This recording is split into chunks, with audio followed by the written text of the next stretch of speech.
Guys, আজকে আমি কাঁঠালের তরকারি রান্না করছি। তাই এই দেখেন মশলাপাতি সব দিচ্ছি। আর এই যেখানে ভাত দিয়ে রাখা আছে কাঁঠালের তরকারি, কাঁঠাল করব বলে। এখন নেব লবণ।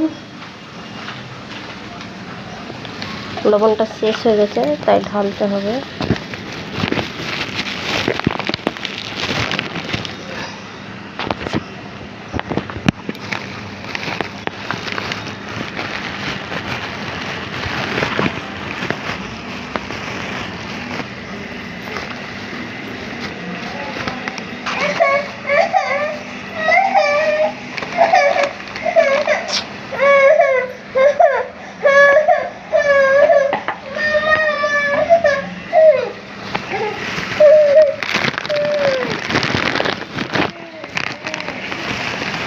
লবণটা ঢেলে নিচ্ছি। এখন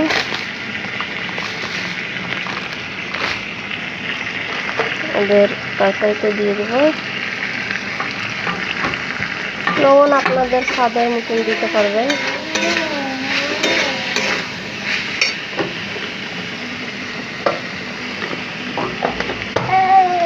আসলে কাঁঠালের তরকারি হচ্ছে আমার বরের খুব ফেভারিট, তার জন্যে আজকে রাত্রে কাঁঠালের তরকারি হচ্ছে।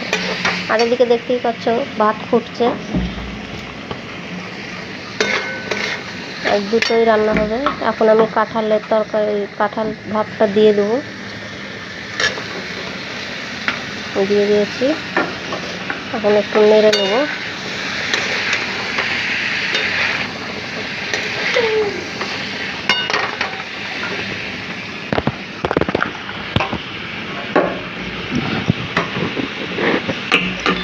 একটু থামতে হবে। থাম।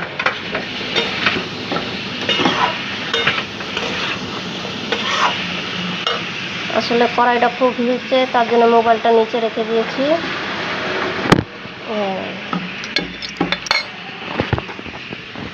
এই যে মশলা টশলা দিয়ে দিয়েছি।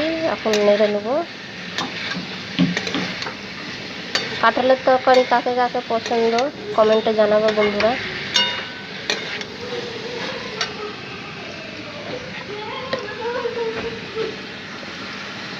একটু জল দিয়ে দেবো।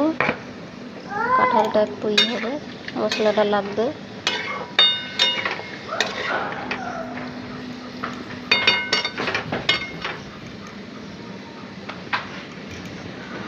তো ভিডিও এখানে অবধি করলাম, কি জন্যে ভাত হয়ে গেছে, ভাতটা পাশারবো।